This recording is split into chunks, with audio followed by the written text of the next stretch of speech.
পরম দয়াল শ্রী শ্রী ঠাকুরের রাঙারাতুল চরণে জানাই কোটি কোটি প্রণাম। ঠাকুর পরিবারের সকলের চরণে আমার কোটি কোটি প্রণাম। সমস্ত শ্রোতাদের যথাযোগ্য স্থানে আমার ভক্তিপূর্ণ প্রণাম, ভালোবাসা আর রানন্দিত জয়গুরু। আজ 15ই অগস্ট 1947 সালে আজকের দিনেই আমরা বিদেশি শক্তির হাত থেকে স্বাধীনতা পেয়েছিলাম। স্বাধীনতার এতগুলো বছর পরেও আমরা কি সত্যি স্বাধীন? আমরা হয়তো বিদেশি শক্তির শাসন থেকে মুক্ত হয়েছি, কিন্তু আমাদের যে প্রবৃত্তি তার দাসত্ব কিন্তু আমরা এখনো করে যাচ্ছি। আমরা যদি প্রবৃত্তির দাসত্ব থেকে মুক্ত হতে চাই, তাহলে কিন্তু আমাদের দরকার সবার আগে গুরুকরণ, কারণ একমাত্র সদ্গুরুই পারেন প্রবৃত্তির দাসত্ব থেকে মুক্ত করে এক স্বাধীন জীবন, যেখানে শুধু আনন্দ আছে, সেই রকম জীবন আমাদের উপহার দিতে। জীবনের কেন্দ্রে যদি বৃহস্পতি বা গুরু থাকেন, তবেই কিন্তু তাকে কেন্দ্র করে চললে জীবন প্রকৃত জীবনের মতন হবে। আজকে আমরা জানব পরম দয়াল শ্রী শ্রী ঠাকুর এই স্বাধীনতা সম্পর্কে কি বলছেন। শ্রী শ্রী ঠাকুর বলছেন, নিজেরা স্বাধীন না হলে কি স্বাধীনতা আসে? স্বাধীনতা দিলেও তো আসে না। এক আদর্শে সংহত হয়ে প্রত্যেকের জন্য প্রত্যেকে হলে স্বাধীনতা আপনিই আসে। আমি ডিপেন্ডেন্স বা অধীনতা বুঝি না, ফ্রিডম বা লিবার্টি বা স্বাধীনতা বুঝি। জন্ম মানেই ডিপেন্ডেন্স, জন্ম নিতেই মা বাবা লাগে। এখানে ইন্ডিপেন্ডেন্স বা স্বাধীনতা কোথায়? স্বাধীনতার ভিতর আছে প্রীতি প্রসূত সেবা, কান ধরে করা নয়, প্রাণ ধরে করা। ফ্রিডমের ধাতুগত অর্থ শুনেছি প্রিয়ের বাড়ি, আর লিবার্টির মানে শুনেছি বৃদ্ধি বা বাঁচা বাড়া। পরস্পর পরস্পরের বাঁচা বাড়ার সহায় যখন হয়, আদর্শ স্বার্থে স্বার্থান্বিত হয়ে, তখনই আসে সত্যিকার স্বাধীনতা। যেমন আমরা দেখতে পাই আমাদের শরীর বিধানে, কোনো অঙ্গ প্রত্যঙ্গই বেঁচে থাকতে পারে না যদি পরস্পর পরস্পরের বাঁচা বাড়ার সহায়ক না হয়।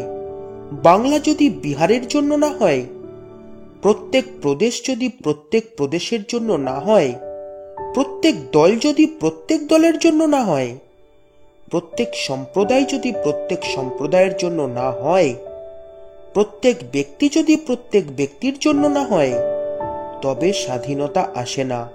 ঠাকুরকে একবার প্রশ্ন করা হয়েছিল, স্বাধীন হওয়া মানে কি?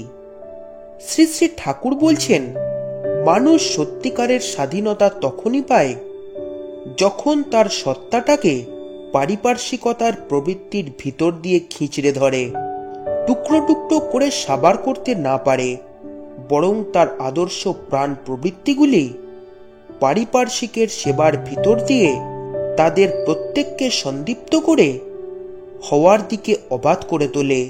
তখনই সে হয় তার পারিপার্শ্বিকের সাধারণ চাহিদা, তখনই সে হয় স্বাধীন। স্বাধীনতার আদর্শ কখনো কি কোথাও মূর্ত হয়ে উঠেছিল? না, উঠেছে। শ্রী শ্রী ঠাকুর বলছেন, ওঠেনি কি? খুব উঠেছিল। কত উঠেছে?